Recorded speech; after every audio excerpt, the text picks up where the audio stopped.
Okay, fellas, I thought this might be a good place for another update. I have everything taken apart, and I've kind of investigated things, and I went in there. I took a still picture or two. I went in there with this is a half-inch rod. It's the same diameter as what's on the outside of the slip ring. That's a half-inch out there. At first, I was thinking I'd want to go in right here. You know, it already has a thing there, but then underneath, it's not so great. So I decided we're going to go in right here. I'm going to modify the turret ring to go there. Right, so I'm going to take all this apart.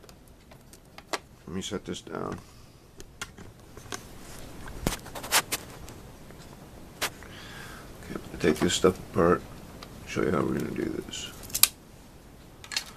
Now, remember, this is going to go down once it's in the, when we put it back together. This is an important thing too. You know, I do this all the time. I forget how I took stuff apart. I've been trying to get better at that. But anyway, paying attention to how I take it apart. I'm going to remove all this stuff. This I'm just going to flip over and set off to the side because we're not going to need it until we got a test for how it's going to fit down into the lower hull. Alright, so I've got everything taken apart.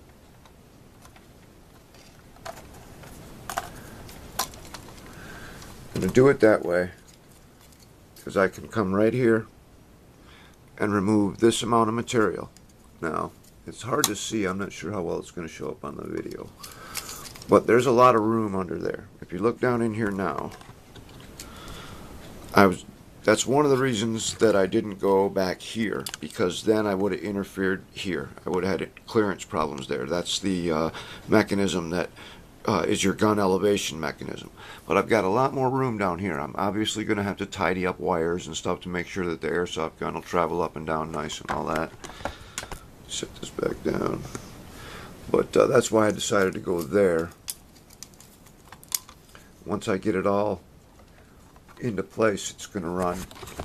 You can see right down the side of the motor. I've got a nice little cavity down there to hold everything because there's a lot of stuff on here that I got to take into consideration.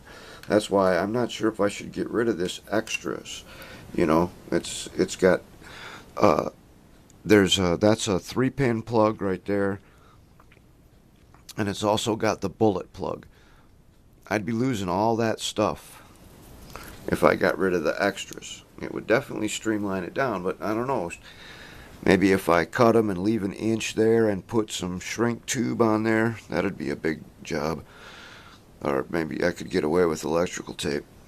I don't know. We'll have to deal with that. But anyway, that's where we're at so far. And I'm going to proceed on. I'm going to remove all the plastic and stuff, and then I'll come back with another update later on.